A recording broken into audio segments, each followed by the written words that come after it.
With you. You had the trip to Mexico, then you had the big speech on Wednesday, right, laying it out. You had the 10-point plan, very clear on no path to legal status for immigrants. You have Donald Trump on his plane this morning saying, well, we're going to work that out later. Well, I think if you look at his words clearly from his speech, what he says is everyone has to go home. Well, and what he says every time he talks about building the wall is the wall will have a big door in it. This morning, he just said we're going to decide this at a later date. He didn't say everyone has to go No, home. but this is the point. The point is that he has the enforcement provisions. And I'll tell you, as the head of the American Conservative Union, what conservatives are most worried about. I want to know what his position is on 11 million undocumented workers. Do Very they clearly have to go home or not? Yes. Because, okay, yes, that's because his this morning he didn't say. No, I don't think that's right. I think that what he's saying is that 11 million people, we all know, is a tremendous amount of people. We haven't done this before, and it's going to face congressional action as well. There's going to have to be the president working with the Congress to figure out how you fund it, how you take this on. It starts with the deportation of the criminal element, which he's been very clear about. We have out-migration to Mexico because the Obama economy is so weak, and then when we come to these other populations, it's all going to be a question worked out with Congress. Listen, I hear your talking points there. No, but he said words to one effect on Wednesday, and he said words to a different effect today. Liz, did you hear a difference? Well, personally, I don't hear a lot of difference. When I look at Donald Trump, I hear somebody who is consistently calling for two things. One, a deportation force that's going to throw 12 million people out of the country and round up families and do it in probably a very inhumane way, because he has spoken favorably about Operation Wetback in the past, and that's been consistent throughout the entirety of this campaign. In addition to that, he's talking about the wall. The wall we probably don't have as much of an issue with, although there are questions about how he thinks he's going to pay for this.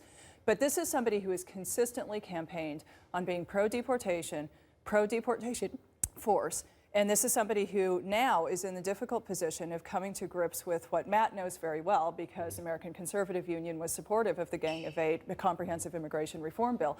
The reality is that the American public and the electorate does not actually support what Donald Trump has been campaigning on.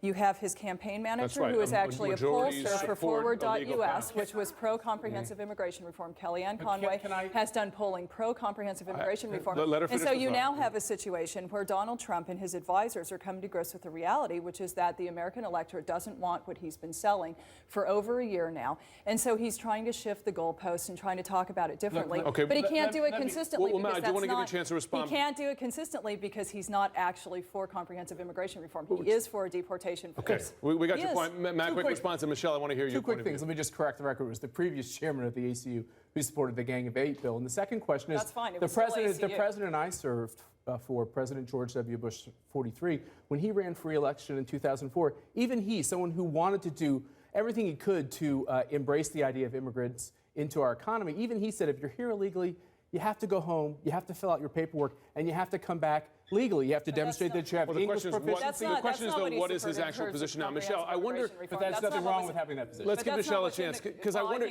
There's a lot of talk, and Liz makes this point. He's trying to play both sides of the issue because he wants to get some of those undecided middle-of-the-road voters. Could this be a successful strategy? Absolutely not. There is no other Donald Trump other than how do we separate families? How do we break up what we have always known as the American experiment? When we have immigrants in this country, I am the granddaughter of immigrants who have brought greatness to this country. If you look at great innovation over the past 20, 50 years, there's an immigrant story deeply enmeshed in each of them. And so for someone like Donald Trump to talk about forcible deportations, breaking up families, there is no new Donald Trump. This is the same Donald Trump that we've heard every single day. All right, Liz, Matt, and Michelle, thanks very much.